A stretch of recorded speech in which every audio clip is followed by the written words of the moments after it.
آپ نمازی دیکھنا چاہتے ہیں، کون سے ماڈل کی نمازی دیکھیے گا، کون سی کوالٹی کا نمازی دیکھیے گا؟ ہمارے یہاں بھی کئی قسم کے نمازی ہیں. ایک تو بیچارے وہ آلو والے نمازی، آلو 12 ماس رہتا ہے، یہ نمازی مسجد میں 12 ماس رہتے ہیں. یہ فل سیزن نمازی کہتے ہیں ان کو، فل ٹائم نمازی. یہ اللہ کے دربار سے کبھی نہیں جاتے، کبھی نہیں بھاگتے، کبھی ان کا ہمیشہ اٹینڈنس رہتا ہے، کبھی غیر حاضری نہیں ہوتی، کبھی ایبسنٹ نہیں ہوتا. ایک نمازی تو وہ ایک کوالٹی جو تمام عمر نماز پڑھتا ہے، اور دوسری کوالٹی نمازیوں کی وہ ہے جو ویکلی 1 ٹائم 6 days وہ بہت بزی رہتے ہیں، اللہ میاں سے بات کرنے کی فرصت نہیں. اللہ میاں نے اتنا دے رکھا ہے کہ وہ کھا کے ختم کرنے کی فرصت نہیں ہے. تو جب کوٹا ختم ہو جاتا ہے تو وہ فرائیڈے جمعہ کی نماز کے لیے آتے ہیں.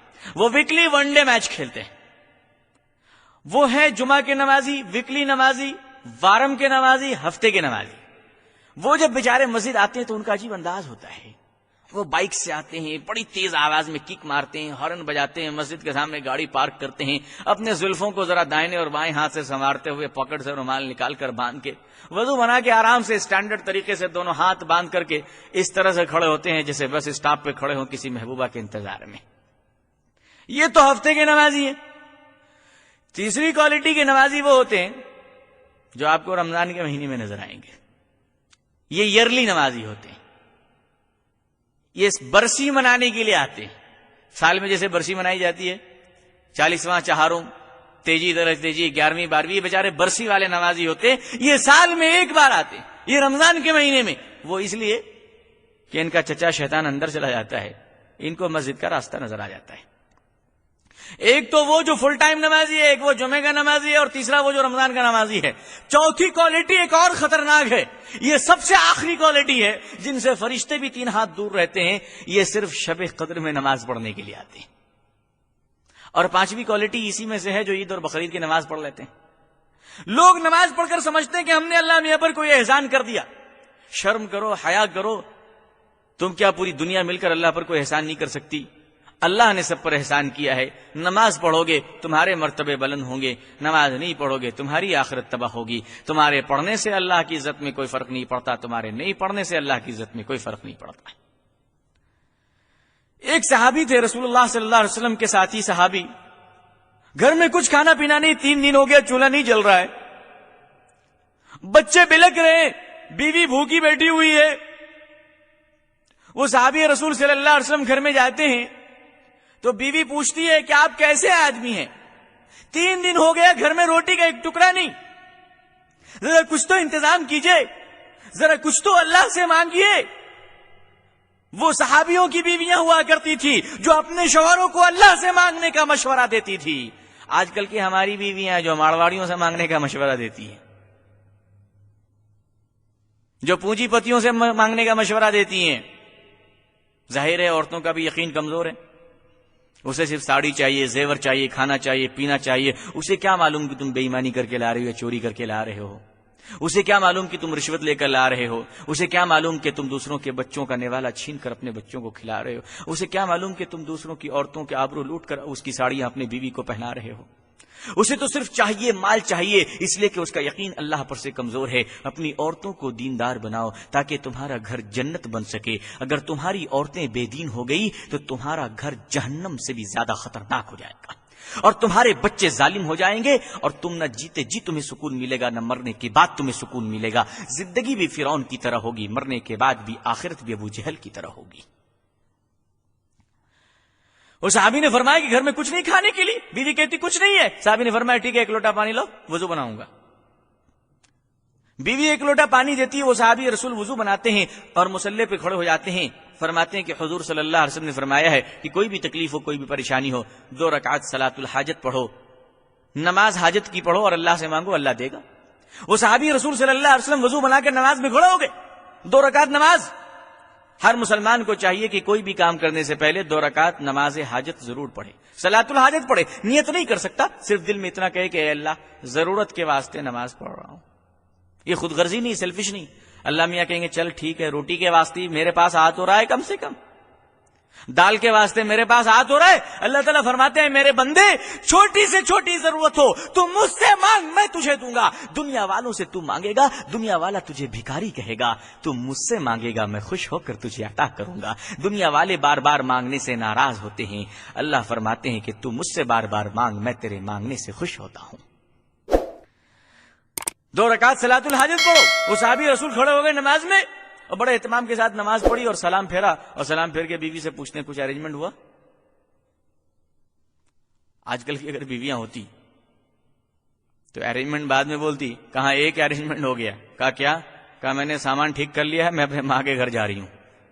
کیونکہ تم تو دیوانے ہو گئے, مسلح پہ کھڑے ہو کے روٹی مانگ رہے ہو. یہ مسلح یا ٹاٹا برلا کی فیکٹری ہے. یقین کی کمزوری کی بنیاد پر یہ سب ہوتی ہے. اب معلوم ہوا کہ وہ بیچاری ماں کے گھر پہنچ گئی ہیں. اب شوہر لینے کے لیے جائے گا, ساس کی گالی سنو, سسر کی گالیاں سنو, سالے سالیوں کی گالیاں سنو. اس کے بعد جا کے بیگم صاحبہ تشریف لاتی ہیں, تب جا کر میڈم کا درشن ہوتا ہے.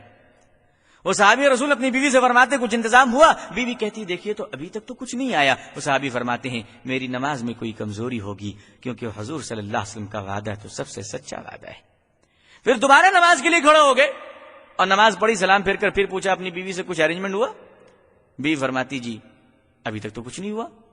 پھر آپ فرماتے ہیں لگتا ہے میری نماز میں کوئی کمزوری رہ گئی. حضور صلی اللہ علیہ وسلم کا وعدہ تو سب سے سچا ہے, سب سے پکا ہے. اللہ کا وعدہ کبھی جھوٹا نہیں ہو سکتا. میری یقین میں کوئی کمزوری ہے, میری عبادت میں کوئی کمزوری ہے, میرے مانگنے کے ڈھنگ میں کوئی کمزوری ہے, مجھ میں سلیقہ نہیں مانگنے کا. میں اللہ کے سامنے ہاتھ اٹھا کر صحیح سے مانگ نہیں پا رہا ہوں. بڑے شرمندہ ہوئے, توبۃ اللہ کیا اور تیسری بار نماز کی نیت باندھی. بڑے اہتمام سے نماز پڑھے. نماز پڑھتے پڑھتے پڑھتے جب سجدے میں گئے خدا سے خوب مانگا. سلام پھیر کر فرماتے ہیں بیوی سے کچھ انتظام ہوا؟ بیوی فرماتی الحمدللہ گھر کی چکی خود بخود چل رہی ہے. گھر کی چکی چل رہی اور آٹا نکل رہا ہے. صحابی کے رسول اللہ صلی اللہ علیہ وسلم کے صحابی نے حضور کی سنت پر چل کر خدا سے مانگا تو گھر کی چکی چلنے لگی.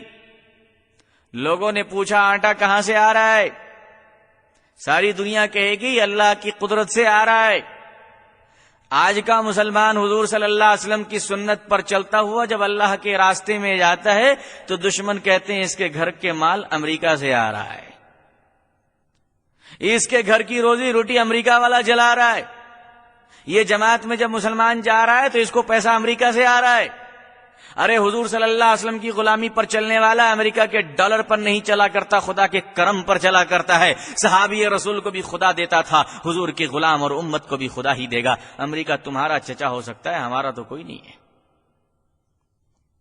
اس صحابی رسول صلی اللہ علیہ وسلم نماز سے اٹھے, مصلی اٹھایا, جلدی سے آٹا سمیٹتا ہے. اب نماز ہو گئی, خدا کی قدرت کی طرف سے آٹے آ رہے ہیں, نماز کی برکت تھی. پورا گھر بھر لیا, پورا برتن بھر لیا, کچھ باقی نہیں رہا, سب بھر لیا. پانی کا بالٹی تھا, پانی پھینک دیا, بالٹی میں ڈال لیا گیا. پانی تو دوبارہ بھی مل جائے گا, آٹا پہلے بھر لو.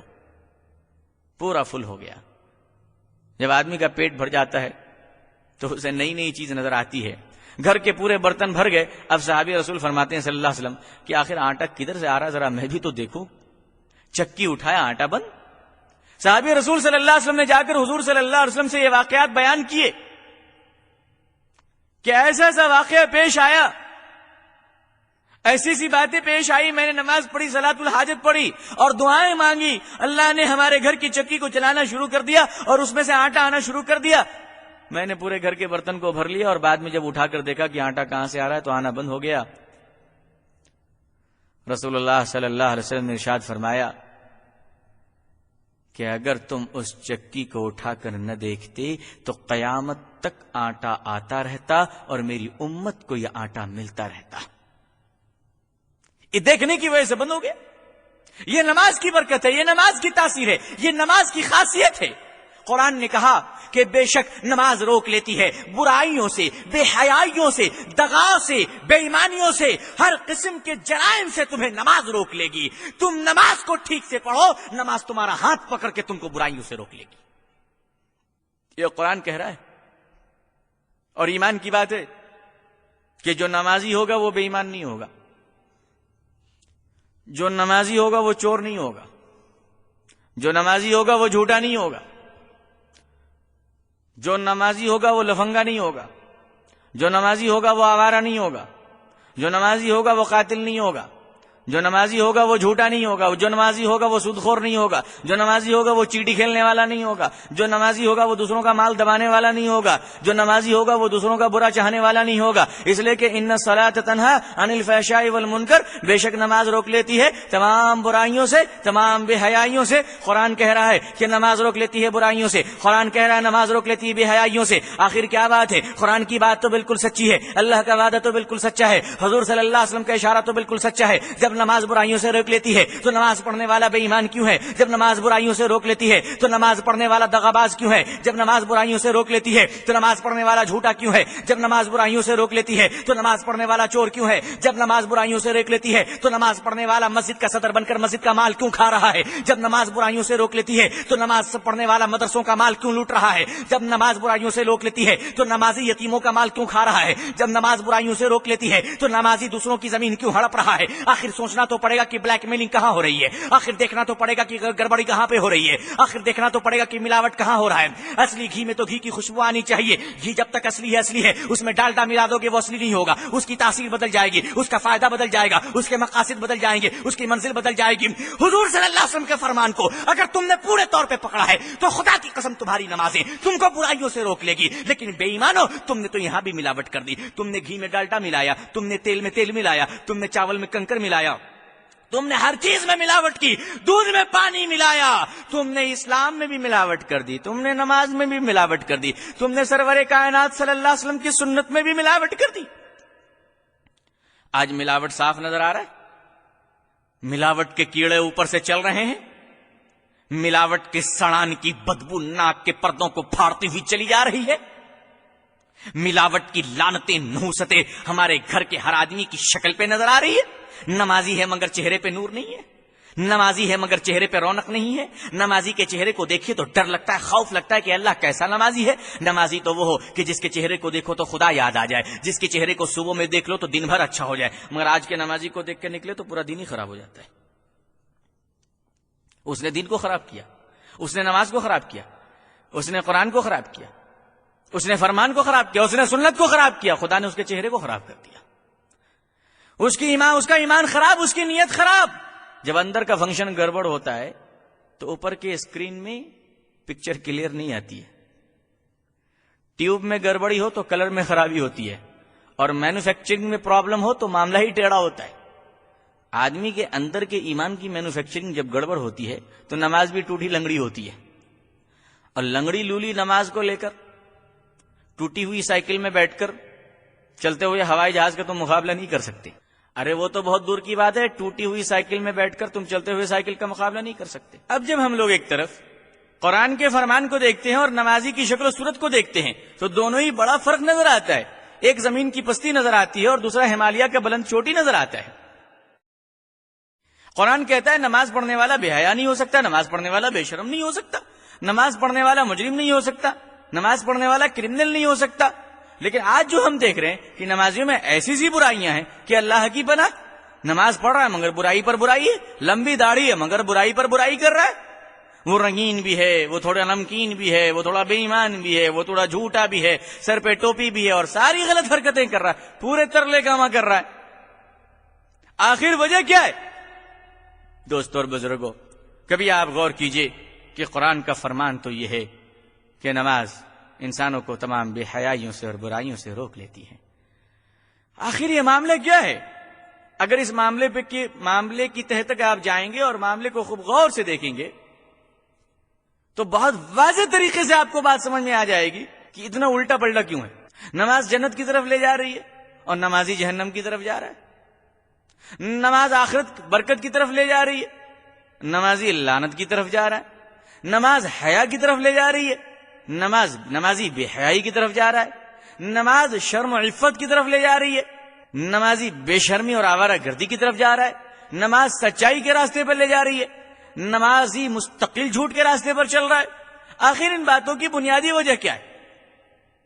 آئیے حضور صلی اللہ علیہ وسلم کی حدیث سے معلوم کرتے ہیں۔ اللہ کے نبی صلی اللہ علیہ وسلم نے ارشاد فرمایا کہ نماز میں چوریاں مت کیا کرو۔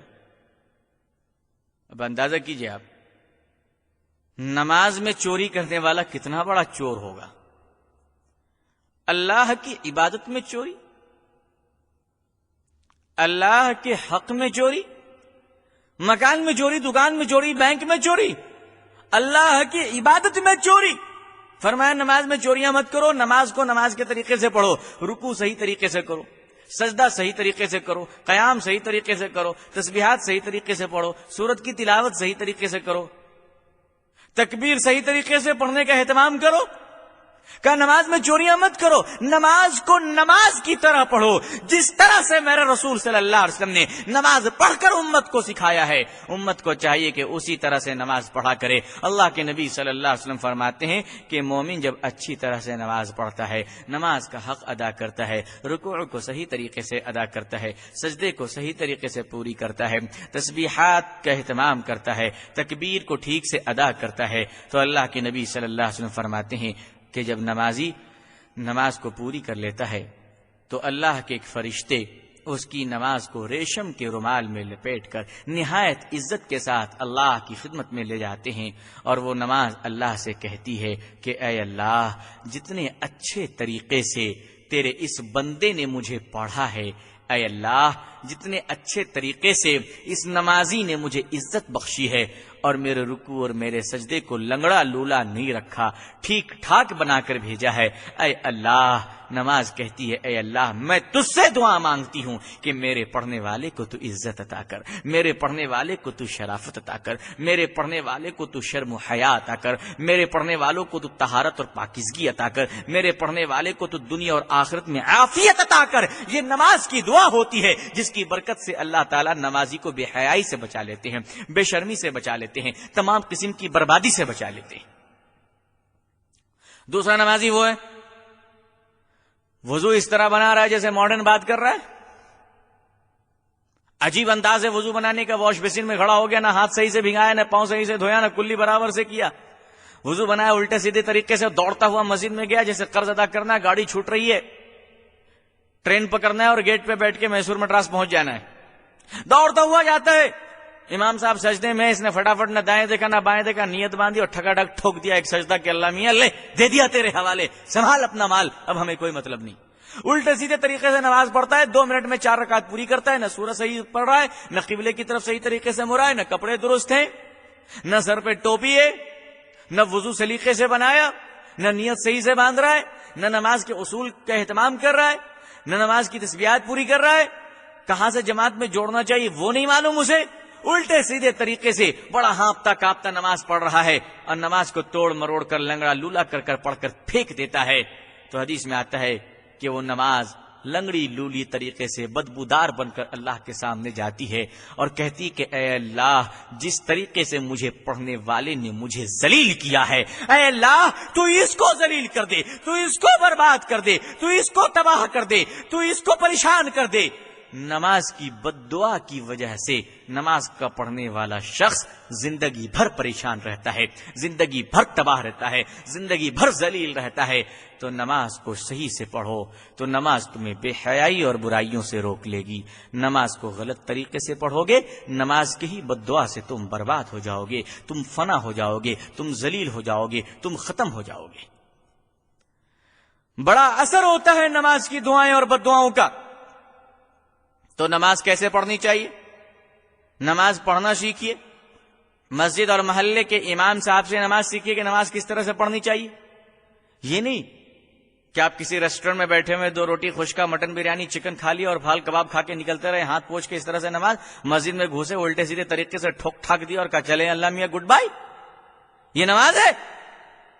تاریخ اسلام نے ہمیں ایسے ایسے نمازی کو دکھایا کہ دیکھ کر تم حیران ہو جاؤ گے، قیامت تک کی تاریخ کانپتی رہے گی، قیامت تک کے نمازی اس کے قربان ہو جائیں گے۔ وہ چلو خدا کے شیر مرتضی علی کی طرف میدان جہاد میں ہیں، دشمن کی طرف سے ایک تیر آتی ہے، علی کے پاؤں میں وہ تیر گھس جاتی ہے، صحابی نکالنا چاہتے ہیں، دیکھو ایک نمازی کو، نماز کیا چیز ہے، صحابی اس تیر کو نکالنا چاہتے ہیں، زخم کی شدت اتنی گہری ہے، درد کا یہ عالم ہے کہ حضرت علی نکالنا تو دور کی بات، تیر کو چھونے بھی نہیں دے رہے ہیں، اور فرمایا میں مر جاؤں گا، تیر کو مت نکالو، تیر نہیں نکال پائے گا، میرے پاؤں میں شدید درد ہو رہا ہے، تیر کافی اندر چلا گیا ہے، گوشت کے لتھڑوں کو سڑا رہا ہے۔ صحابہ نے مشورہ کیا کہ اس طرح سے تو حضرت علی کی ٹانگ خراب ہو جائے گی، پاؤں بیکار ہو جائے گا، تیر کو تو نکالنا ہی پڑے گا۔ کہا کب نکالے؟ نیند میں نکال نہیں سکتے، چلتے چلتے نکال نہیں سکتے۔ صحابہ نے مشورہ کیا کہ جب حضرت علی نماز میں کھڑے ہو جائیں تب تیر نکال لو۔ ہے کسی ماں کے لال کی جرت؟ نماز میں حضرت علی کھڑے ہوئے تو تیر نکال لو؟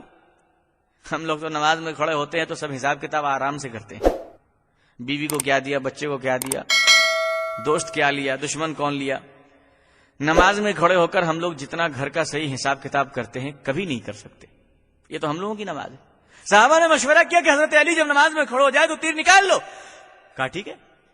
حضرت علی کرم اللہ وجہ رضی اللہ تعالیٰ عنہ نے جیسے نیت باندھی، صحابہ کرام آئے اور تیر کو کھینچ کر نکال لیا۔ حضرت علی کے پاؤں میں جنبش تک نہیں ہوئی، علی ہلے تک نہیں۔ صحابہ حیرانی سے دیکھ رہے ہیں کہ اللہ اللہ، علی کیسی نماز پڑھتے ہیں کہ اتنا گہرا اور درد دینے والے تیر کو ہم نے کھینچ کر نکال لیا، علی کا پاؤں تک نہیں ہلا۔ حیرانی سے سب لوگ دیکھ رہے تھے۔ حضرت علی نے نماز پوری کر لی اور نماز پڑھ کر دیکھ رہے ہیں کہ بہت صحابہ کرام بیٹھے ہوئے ہیں، تو فوراً اپنے پاؤں کو پکڑ کے کہتے ہیں اچھا تو تم لوگ تیر نکالنے آئے ہو، میں نکالنے نہیں دوں گا۔ اتنا کہے کہ صحابی کہنے لگے علی تم پر اللہ رحم کرے، تیر تو نکالا جا چکا ہے اور تمہیں کچھ خبر بھی نہیں ہے۔ کیسی نماز ہوتی تھی حضرت علی کرم اللہ وجہ رضی اللہ تعالیٰ عنہ۔ تیر نکل گیا، حضرت علی کو خبر نہیں۔ آج ہم لوگوں کی نماز ہے، گھر سے چلے کوئی فکر نہیں، بازار میں دوست احباب ملے کوئی فکر نہیں، مسجد کے دروازے پہ آئے کوئی فکر نہیں، وضو بنایا کوئی فکر نہیں، جیسے امام نے کہا اللہ اکبر کپڑے کی دکان کا حساب آنا شروع ہو گیا، الیکشن کا پورا خرچہ حساب کتاب سامنے آنا شروع ہو گیا، بیوی کا ڈیمانڈ نظر آنے لگا، بچے کا چاکلیٹ یاد آنے لگا، بیوی کی ساڑی یاد آنے لگی، گھر کا دروازہ یاد آنے لگا، کنسٹرکشن یاد آنے لگا، انجینئر کا پیسہ یاد آنے لگا، کانٹریکٹر کا کمیشن یاد آنے لگا، بروکری کے سارے کمیشن یاد آنے لگے، کہاں کہاں بے ایمانی کے دھندے چھپے ہوئے سب یاد آنے لگے۔ یہ عالم ہوتا ہے کچھ خبر نہیں ہوتی کتنی رکعت امام نے پڑھائی ہے، بس امام کے پیچھے چل رہے ہیں کولو کی بیل کی طرح، امام نے کہا جھک تو جھکا، اٹھ تو اٹھا، مقتدی کو کچھ نہیں معلوم کتنی رکعت ہوئی۔ اس طرح سے نماز میں کھڑے ہوئے ہیں، نیت باندھ رہے ہیں، کھڑے ہو کے ہل رہے ہیں، سر کھجلا رہے ہیں، ناک کے اندر انگلی ہے، منہ میں جمائی آہ کر رہے ہیں، نماز میں سکون بھی نہیں، چین بھی نہیں، اطمینان بھی نہیں۔ ایک ایسی نماز ہو رہی تھی، عصر کی نماز غالباً ہو رہی تھی، اور آپ جانتے ہیں عصر کی نماز میں 4 رکعت پڑھی جاتی ہے۔ نماز ہو گئی تو مقتدیوں میں ہنگامہ ہو گیا، 50% نے کہا امام صاحب نے 2 رکعت پڑھی ہے، اور 50% نے کہا امام صاحب نے 4 رکعت پڑھی ہے۔ اب دونوں میں جھگڑا ہو گیا، بتائے کون کہ امام صاحب نے کتنی رکعت پڑھی ہے۔ اسی دیکھا کہ نمازیوں کے بیچ میں ایک صاحب سے بڑے بزرگ، سفید داڑھی، لمبی داڑھی، ہاتھ میں تسبیح، چہرہ ایک دم نورانی، پکے نمازی حاجی صاحب۔ لوگوں نے پکڑ کے کہا کہ حاجی صاحب سے پوچھو امام صاحب نے کتنی رکعت نماز پڑھائی ہے، کیونکہ حاجی صاحب دیندار بزرگ آدمی ہے، یہ صحیح بتا سکتے ہیں کہ 2 رکعت پڑھی گئی ہے یا 4 رکعت پڑھی گئی ہے۔ تمام مقتدیوں نے مل کر حاجی صاحب کو پکڑا کہ حاجی صاحب اللہ آپ پر رحم کرے، ہمارے مسائل کو حل کر دیجیے، ہمارا جھگڑا ختم کر دیجیے، فتنے کو ناپید کر دیجیے، یہ بتائیے امام صاحب نے کتنی رکعت نماز پڑھائی ہے۔ حاجی صاحب نے کہا الحمدللہ میں 40 سال سے نماز پڑھ رہا ہوں، میں یقین اور اطمینان کے ساتھ، نہایت ذمہ داری کے ساتھ، ایمان کی قسم کھا کر یہ کہتا ہوں کہ آج ہمارے امام صاحب نے عصر کی نماز صرف 2 ہی رکعت پڑھائی ہے۔ لوگوں نے کہا ہے اتنا کانفیڈنس، اتنا اعتماد، اتنا یقین؟ حاجی صاحب کیا آپ لیپ ٹاپ لے کر کھڑے ہوئے تھے نماز میں کہ کمپیوٹر کے اسکرین پہ بتا دیا گیا؟ اتنا یقین کیسے ہو گیا؟ لوگوں نے پوچھا حاجی صاحب اتنے اعتماد سے آپ کیسے کہہ سکتے ہیں؟ حاجی صاحب نے کہا بھائی میں بڑی بات نہیں کرتا، اللہ نے مجھے بہت نوازا ہے، اللہ نے مجھے 4 دکانیں عطا کی ہے، اور روزانہ میں 4 دکان کی حساب عصر کی نماز میں ہی کرتا ہوں۔ پہلی رکعت میں پہلی دکان کا حساب، دوسری رکعت میں دوسری دکان کا حساب، تیسری رکعت میں تیسری دکان کا حساب، چوتھی رکعت میں چوتھی دکان کا حساب، ہر دن حساب کمپلیٹ کرتا تھا۔ آج 2 ہی دکان کا حساب کمپلیٹ کیا تھا، امام صاحب نے سلام پھیر دیا۔ اس سے بڑا پروف اور کیا دوں بھائی؟ اس سے بڑا ثبوت اور کیا دوں جب یہ بہت بڑے بڑے لوگوں کا یہ حال ہے تو عام نوجوانوں کا کیا حال ہوگا؟ نماز میں دکانوں کا حساب، نماز میں مکان کا حساب، 4 رکعت نماز ہو گئی، خبر نہیں نماز کہاں تک پہنچی، دکان کا حساب کمپلیٹ نہیں ہوا تھا، اندازہ کر لیا کہ میری نماز کمپلیٹ نہیں ہوئی۔ دوستوں اور بزرگوں، جب نماز کو اس طرح سے پڑھو گے تو اللہ تمہیں کیسے عزت عطا فرمائے گا۔ 27 ذی الحجہ حضرت عمر فاروق رضی اللہ تعالیٰ عنہ فجر کی نماز پڑھانے کے لیے امامت کے لیے تشریف لائے مسجد نبوی میں۔ آپ نماز پڑھا رہے ہیں، ایک دشمن دین، دشمن رسول، دشمن خدا، حضرت عمر کا جانی دشمن، حضرت عمر کو قتل کرنے کی نیت سے چھرا کو چھپا کر آستین میں فجر کی نماز میں پچھلی صف میں کھڑا، پہلی صف میں کھڑا ہے، حضرت عمر کے بالکل پیچھے کھڑا ہوا ہے۔ حضرت عمر نے صفیں سیدھی فرمائی، تکبیر مؤذن نے کہہ دی، حضرت عمر نے فجر کی نماز کی امامت شروع کی، فرمایا اللہ اکبر۔ جیسے اللہ اکبر کہا صحابہ کرام نے نیت باندھ لی۔ اب جب صحابہ نیت باندھ لیتے تھے تو سوائے خدا کے ان کو کچھ بھی نظر نہیں آتا تھا۔ حضرت عمر کے دشمن نے اپنے چھاتی سے لپٹے ہوئے اس چھڑا کو نکالا، زہریلا خنجر، زہریلا تلوار کو نکالا اور حضرت عمر کے پیٹھ پر حملہ کر دیا، ایک تلوار کھینچ کے مارا۔ حضرت عمر ویسے ہی کھڑے ہوئے ہیں، نماز میں کوئی فرق نہیں آ رہا ہے اور قرآن شریف کی تلاوت کرتے چلے جا رہے ہیں۔ وہ دشمن چھرا پر چھرا مار رہا ہے، وہ دشمن چاقو پر چاقو مار رہا ہے، 1 2 3 4 5 چھرا جب مار دیا اور حضرت عمر نہیں ہل رہے تو وہ تلوار کو لے کر آگے بڑھا اور چھٹا تلوار حضرت عمر کے تون میں مار دیا، پیٹ میں مار دیا، جس سے پیٹ 2 حصوں میں تقسیم ہو گیا، آنتیں باہر آ گئی، خون کے فوارے نکل پڑے۔ حضرت عمر اب کھڑے نہ ہو پا رہے تھے، پیچھے ہاتھ بڑھایا اور ایک صحابی رسول صلی اللہ علیہ وسلم کو کھینچ کر مصلی پہ کھڑا فرمایا اور فرمانے لگے عمر مرتا ہے مرنے دو، خدا کی عبادت میں کوئی فرق نہیں پڑنے دینا، عمر مرتا ہے مرنے دو، رسول کی امانت میں کوئی فرق نہ پڑ جائے، عمر تڑپتا ہے تڑپنے دو، مگر نماز کو مت چھوڑنا، نماز پوری کرو۔ عمر نے تڑپ تڑپ کر مرنا پسند کیا، لیکن یہ پسند نہیں تھا کہ مسلمانوں کی نماز میں خلل آ جائے۔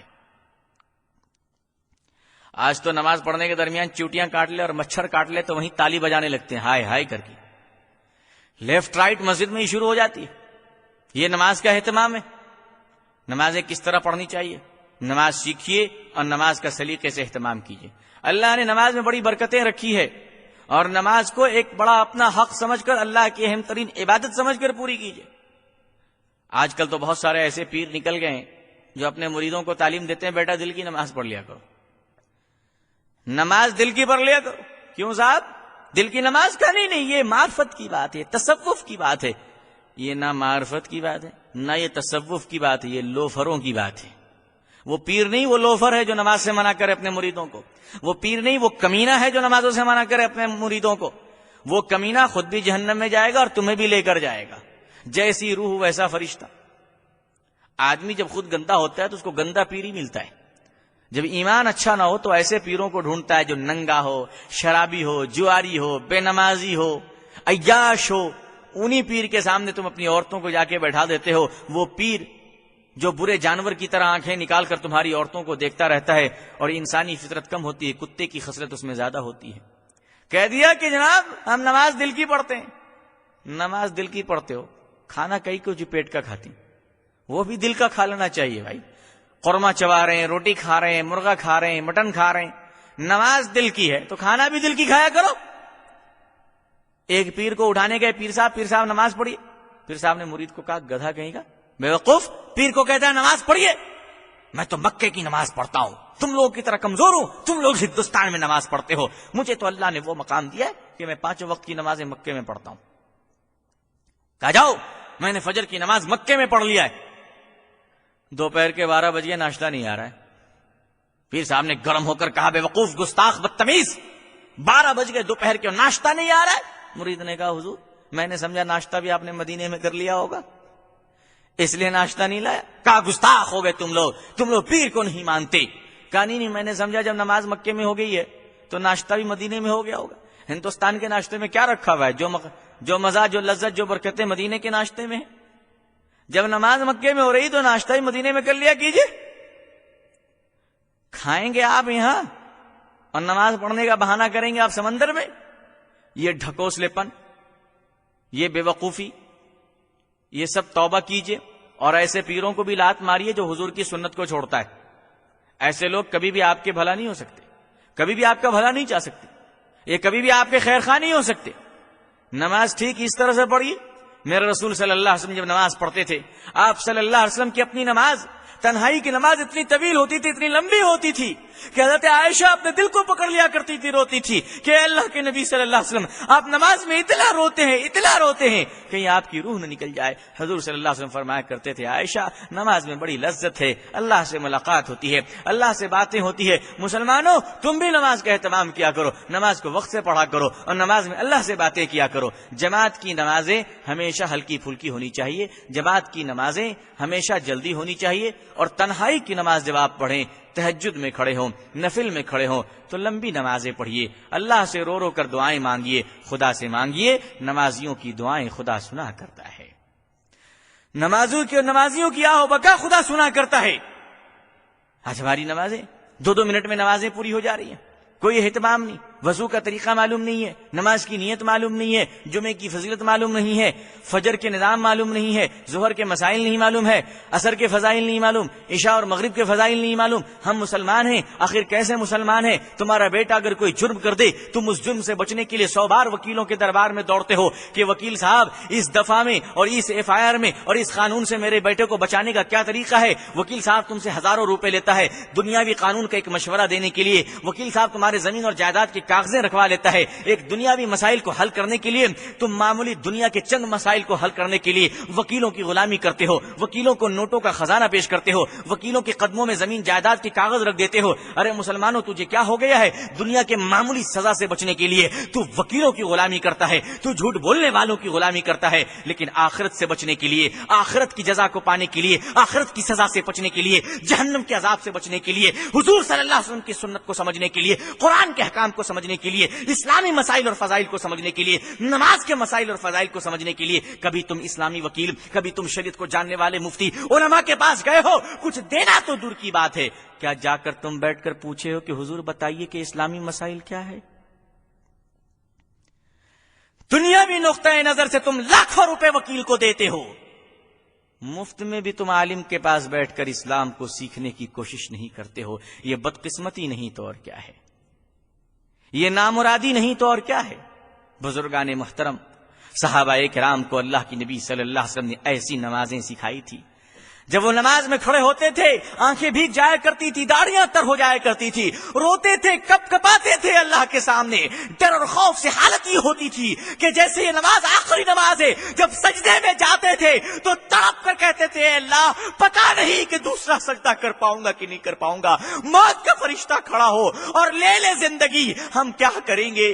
وہ اتنا تڑپتے تھے سجدے میں اللہ کے سامنے جا کر، وہ ہر مصیبت میں ان کو نماز یاد آتی تھی، ہر تکلیف میں ان کو نماز یاد آتی تھی، ہر خوشی میں ان کو نماز یاد آتی تھی، ہر غم میں ان کو نماز یاد آتا تھا، ہر راحت میں ان کو نماز یاد آتی تھی۔ مسلمانوں، آج ہمیں شادیوں میں گانا بجانا یاد آتا ہے، کوئی مر جائے تو وہاں بھی رسم و رواج بانٹنا یاد آتا ہے۔ تم نے ہر جگہ نماز کو چھوڑا، حج میں جانے کی خوشی میں نماز کو چھوڑا، عید بقرعید میں نماز کو چھوڑا، جمعے میں نماز کو چھوڑا، رمضان میں نماز کو چھوڑا۔ یاد رکھو کہ نماز ایک بہت بڑی عبادت ہے، تم اس کی حفاظت کرو، اللہ تمہاری حفاظت کرے گا۔ حضور صلی اللہ علیہ وسلم نے بار بار نماز کے لیے کہا، قرآن نے بار بار نماز کے لیے کہا۔ ہمارے نوجوان دوستو، یاد رکھیے کہ اللہ تعالیٰ بوڑھوں کی عبادت سے 70 گنا زیادہ نوجوانوں کی عبادت کو پسند کرتے ہیں۔ جب ہمارے بہادر نوجوان اللہ کے سامنے جھکتے ہیں، جب ہمارے کثرت والے پہلوان نوجوان اللہ کے سامنے گر گراتے ہیں، سجدہ کرتے ہیں، تو اللہ خوش ہو کر کہتا ہے، دیکھو میرا جوان بندہ، یہ ہٹا کٹھا ہے، یہ بہادر ہے، یہ مضبوط ہے، یہ پہلوان ہے، لیکن میرے سامنے آ کر کتنا کمزور ہو جاتا ہے، میرے سامنے آ کر کتنا عاجز ہو جاتا ہے، میرے سامنے آ کر کتنی بے بسی اور بے کسی کا اظہار کر رہا ہے۔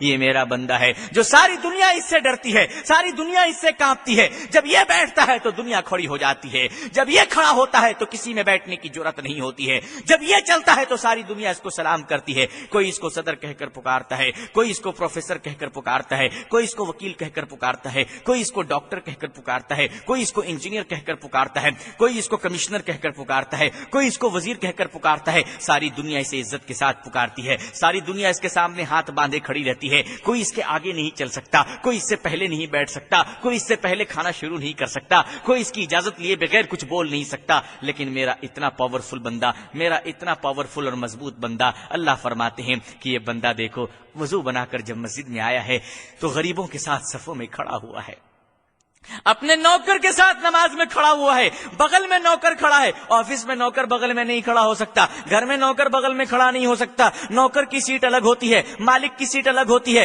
نوکر کے بیٹھنے کا ٹیبل الگ ہوتا ہے, مالک کی کرسی الگ ہوتی ہے, وزیر کی کرسیاں الگ ہے, نوکر اور چپراسی باہر بیٹھتا ہے. لیکن خدا کے گھر میں جب پہنچ گئے تو ایک ہی صف میں کھڑے ہو گئے محمود و ایاز, نہ رہا کوئی بندہ نہ کوئی بندہ نواز. وہاں کھڑے ہو گئے, نوکر اور مالک ایک ہی صف میں کھڑے ہو گئے. وزیر کھڑا ہے, وزیر کا نوکر کھڑا ہے, وزیر کی جرأت نہیں ہے, خان صاحب کی طاقت نہیں ہے, وکیل اور پروفیسر نے اتنا ماں کا دودھ نہیں پیا ہے کہ اپنے نوکر کا گردن پکڑ کر کہے چل پیچھے ہٹ, پیچھے کھڑا ہو. نہیں نہیں وکیل صاحب, یہ وکالت تمہاری عدالت میں چلے گی, یہ دربار خدا کا دربار ہے. یہاں کوئی غریب کوئی امیر نہیں, یہاں کوئی مالک کوئی نوکر نہیں. یہاں تکبر ٹوٹ جایا کرتا ہے, یہاں گھمنڈ برباد ہو جایا کرتے ہیں, یہاں انسانیت کی بے بسی ظاہر ہوتی ہے. یہاں انسان اللہ کا غلام ہوتا ہے, انسان کا غلام نہیں بلکہ اللہ کا غلام ہوتا ہے. اللہ تعالیٰ پوری امت کو نماز قائم کرنے کی جب تک اچھے حالات میں ہے اس پر نماز فرض ہے. یہ اللہ کا حکم ہے, یہ اللہ کا حق ہے, اور یہ مومن کی معراج ہے. نماز سرور کائنات سرکار دو عالم صلی اللہ علیہ وسلم کی آنکھوں کی ٹھنڈک ہے. نماز معاف نہیں, قیامت کے دن سب سے پہلا حساب نماز کا ہوگا. قبر میں نماز کی پکڑ ہوگی. کھڑے ہو کے نماز پڑھو, نہیں پڑھ سکتے ہو تو بیٹھ کے پڑھو, بیٹھ کر نہیں پڑھ سکتے تو لیٹ کر پڑھو, اگر وہ بھی ممکن نہ ہو تو اشارے سے پڑھو, مگر نماز پڑھو. نماز اللہ کو بہت پسند ہے, نماز کو نہ چھوڑو. تم نمازوں کی حفاظت کرو, اللہ تمہاری حفاظت کرے گا. تم نماز کے وقت کی حفاظت کرو. اللہ کے رسول صلی اللہ علیہ وسلم نماز کا اہتمام اس طرح سے کیا کرتے تھے کہ آقا تو جہاں صلی اللہ علیہ وسلم کا آخری وقت ہے, اب دنیا سے رخصت ہو رہے ہیں, مالک حقیقی کی طرف, رفیق اعلیٰ کی طرف جا رہے ہیں. آپ سے ووٹ نہیں ہو رہا ہے, لیکن آپ پھر بھی رینگتے ہوئے دو صحابہ کے سہارے پر مسجد نبوی میں تشریف لا رہے ہیں اور سر کو سجدے میں رکھتے ہیں اور فرماتے ہیں نماز کی حفاظت کرو, نماز کی حفاظت کرو. جب آپ بار بار بے ہوش ہو رہے تھے, مسجد میں نہیں جا پا رہے تھے, صدیق اکبر سے آپ نے فرمایا کہ جاؤ جا کر نماز پڑھواؤ. حضرت صدیق اکبر آ کر امت کی امامت فرماتے ہیں. مسجد نبوی میں مسلمان حضرت صدیق اکبر کی امامت میں سجدے میں ہوتے ہیں. حضور صلی اللہ علیہ وسلم اپنے حجرہ مبارک کا پردے کو اٹھا کر دیکھتے ہیں کہ مسلمان سجدے میں ہے. اللہ کے نبی صلی اللہ علیہ وسلم چہرے انور کو آسمان کی طرف فرماتے ہیں اور کہتے ہیں کہ اے اللہ تو گواہ رہنا, محمد اپنی امت کو سجدے میں چھوڑ کر جا رہا ہے. اللہ کے نبی صلی اللہ علیہ وسلم نے ہمیں نماز میں چھوڑا تھا, شراب خانوں میں نہیں چھوڑا تھا, جوئے خانوں میں نہیں چھوڑا تھا. اللہ کے نبی صلی اللہ علیہ وسلم نے ہمیں خدا کے سامنے سجدہ کرتے ہوئے چھوڑا تھا, خدا کے ولیوں کے سامنے سجدہ کرتے ہوئے نہیں چھوڑا تھا. ارے ولیوں کو تو سجدہ دور کی بات ہے, اللہ کے رسول نے اپنے سامنے سجدہ کو حرام قرار دیا. جب میرے رسول کے قدموں پہ سجدہ جائز نہیں تو تیرے ننگے پیر کے قدموں میں سجدہ کس نے مائی ڈیئر جائز کر دیا؟ آپ کے ابا جان نے. اللہ کے نبی صلی اللہ علیہ وسلم نے خدا کے سامنے ہمیں سجدے کی حالت میں چھوڑا ہے, پتھروں کے سامنے نہیں, درختوں کے سامنے نہیں, ندی دریا سمندر کے سامنے نہیں, اونچے اونچے عمارتوں کے سامنے نہیں, آسمان اور زمین کے سامنے نہیں, سورج اور چاند کے سامنے نہیں. ہمارا سر جھکا ہے تو ایک خدا کے سامنے. جھکانے والے ہم ہیں, جھکانے والی ذات اللہ ہے, جھکنے والے ہم ہیں, قبول کرنے والی ذات اللہ ہے. نمازیں جب پڑھو اس طرح سے پڑھو کہ آپ کی زندگی کی آخری نماز ہے، آپ کو اللہ دیکھ رہا ہے، آپ اللہ کو دیکھ رہے ہیں۔ رمضان کے روزے اللہ نے زمین پر بھیجا، حضور صلی اللہ علیہ وسلم کے پاس وحی آئی اور جبریل علیہ الصلوۃ والسلام روزے کا پیغام لے کر آئے کہ آپ کی امت پر 30 روزے فرض ہیں۔ حج فرض ہوا، حضور صلی اللہ علیہ وسلم زمین پہ بیٹھے ہوئے ہیں، جبرائیل علیہ الصلوۃ والسلام پیغام لے کر آئے کہ آپ کی امت پر حج فرض ہوا۔ زکوٰۃ فرض ہوا، حضرت جبرائیل علیہ الصلوۃ والسلام پیغام لے کر آتے ہیں، حضور صلی اللہ علیہ وسلم کو بتاتے ہیں کہ آپ کی امت پر زکوٰۃ فرض ہو گیا، زکوٰۃ ادا کرنے کے لیے کہیے۔ تمام احکام اللہ نے جبریل کے ذریعے سے بھیجا، لیکن جب نماز دینے کا وقت آتا ہے، جب امت پر نماز فرض کرنے کا وقت آتا ہے، جب امت اسلامیہ کو نماز تحفے میں دینے کا وقت آتا ہے، تو اللہ تعالیٰ فرماتے ہیں یہ میرا بہت خاص تحفہ ہے، یہ میری بڑی خاص عبادت ہے۔ جبرائیل، یہ میں تمہارے ہاتھوں نہیں بھیجوں گا، میرے رسول کو بلا کر لاؤ، میرا محبوب آ کر میرے پاس سے نماز کا تحفہ لے جائے گا۔ رمضان خود آتا ہے، حج خود آتا ہے، زکوٰۃ خود آتا ہے، لیکن جب نماز کے آنے کا وقت آتا ہے تو میرے رسول جاتے ہیں نماز کو لانے کے لیے۔ نماز کہتی ہے کہ مجھے تو میرے محبوب آ کر لے جائیں گے۔ اللہ تعالیٰ جبرائیل علیہ الصلوۃ والسلام سے فرماتے ہیں جاؤ اور میرے حضور، میرے رسول، میرے محبوب صلی اللہ علیہ وسلم کو بلا کر لے آؤ، میں اپنے محبوب سے بھی لوں گا اور محبوب کو تحفہ دوں گا۔ حضور صلی اللہ علیہ وسلم معراج پر تشریف لے جاتے ہیں، اللہ فرماتے ہیں جائیے، آپ نے تو مجھ سے مل لیا، آپ کو تو معراج مل گیا، آپ کو تو مقام معراج پر فائز ہو گئے، لیکن میں آپ کے قدموں کے صدقے آپ کی امت کو کبھی محروم نہیں رکھوں گا، آپ کی امت کو بھی عطا کروں گا۔ یہ لیجئے 5 وقتوں کا نماز ہے، اپنی امت کو جا کر دے دیجئے۔ اللہ کے نبی صلی اللہ علیہ وسلم نے فرمایا کہ میں معراج پر گیا تھا، خدا سے میری ملاقات ہوئی، لیکن اللہ نے مجھے ایک ایسا ہاٹ نمبر دے دیا ہے کہ میری امت ہر دن خدا سے ملاقات کر سکتی ہے۔ تمہیں جب جب اللہ سے ملنا ہو، تمہیں جب جب اپنا دکھ درد اللہ کو سنانا ہو، تمہیں جب جب اللہ کے سامنے اپنے معاملات رکھنا ہو، دوست اور دشمنوں کے فریاد رکھنے ہوں، اللہ تعالیٰ کے رسول صلی اللہ علیہ وسلم نے ہمیں ہاٹ نمبر دے دیا ہے کہ ملاؤ، وضو بناؤ، سجدے میں جاؤ، معراج مل جائے گا۔ اللہ کا نمبر کبھی انگیز نہیں رہتا، جب چاہو خدا سے بات کر لو۔ مسلمانوں سجدے میں جاؤ، اللہ سے مل لو۔ نماز مومن کا معراج ہے، مومن جب جب نماز پڑھتا ہے اللہ تعالیٰ سے اس کی ڈائریکٹ ملاقات ہوتی ہے۔ اللہ کے نبی صلی اللہ علیہ وسلم نے جو فرمایا کہ امت اسلامیہ پر نماز فرض ہے اور نماز مومن کا معراج ہے، نماز اللہ تعالیٰ سے ڈائریکٹ بات کرنے کا واحد ہاٹ لائن ہے جو کبھی انگیز نہیں رہتا اور کوئی تیسرا سن نہیں سکتا۔ مومن جب چاہے اللہ سے اپنی باتوں کو منوا لے، مومن جب چاہے اللہ سے مانگ لے، اپنا دکھ درد دور کروا لے، اپنی بیماری کو دور کروا لے، شفا کو پالے، صحت پالے، بچے پالے، بیوی پالے، کھانا پالے، مال پالے، دولت پالے، کاروبار کی ترقی پالے، جتنا پانا ہے سب پالو، خدا کے سامنے جھک جاؤ۔ یہ طریقہ حضور صلی اللہ علیہ وسلم نے پرماننٹ قیامت تک آنے والی امت کو بتا دیا۔ اتنا اچھا نمبر مل گیا۔ ایک صحابی رسول صلی اللہ علیہ وسلم ہیں، صحابی بڑے عجیب سیدھے سادھے ہوتے تھے، بڑے بھولے والے ہوتے تھے، یقین ان کا بڑا پکا ہوتا تھا، ہم لوگوں کی طرح 9 2 11 تو ان کی یقین ہوتی نہیں تھی۔ ہم لوگوں کے ایمان میں بھی لٹیگیشن ہے، ہم لوگوں کے یقین میں بھی لٹیگیشن ہے، ہم لوگوں کے بزنس میں بھی لٹیگیشن ہے، ہم لوگوں کی دکان میں بھی لٹیگیشن ہے، ہم لوگوں کے مکان میں بھی لٹیگیشن ہے، ہم لوگوں کی زمین میں بھی لٹیگیشن ہے۔